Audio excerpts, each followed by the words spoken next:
My last performance was horrendous, man. Was shocking. Was embarrassing.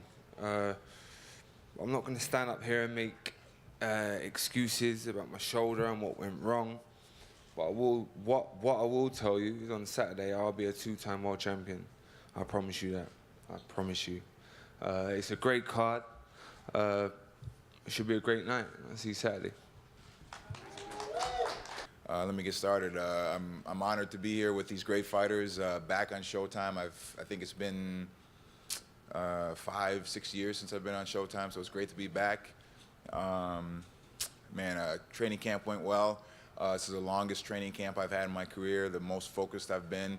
I don't have too much to say. I just want to get to Saturday night and go ahead with this great card and put in another great performance and retain my belt. And that's about all I have to say. How much, when you look at that loss, do you contribute it to yourself? How much do you contribute to what Caleb Truax did to you?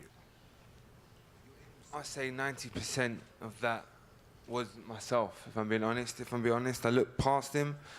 I was like a weak kitten in there. I wasn't fit, I wasn't strong. And my shoulder, I had reconstructed surgery.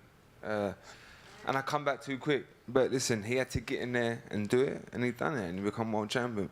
But I promise you, on Saturday night, I become a two-time world champion. This is no disrespect to him, but I boxed the very, very best in my division and come out on top.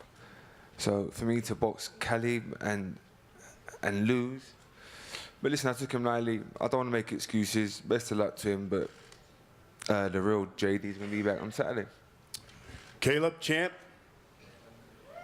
you heard James. He said he underestimated you the first time. You said you think he's underestimating you again. Do you think a victory for the second time over James DeGale will give you that respect that you deserve?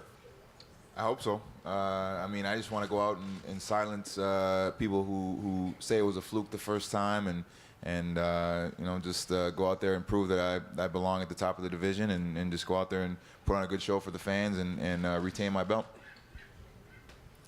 James, you were quoted as saying, if you lose this fight, that you would retire. Is that hyperbole? How important is this fight to you in your career? I'm 99% sure if I lose to Caleb Truax, I will retire, because I boxed at the very, very top for the whole of my life, and put on some good performances as well. But if I lose to Caleb, he ain't boxed at any kind of level that I boxed at. And it's just very frustrating, very annoying. But I know what was wrong with me, and I know why I performed like that. So I won't be retiring because I'm going to be a two-time world champion.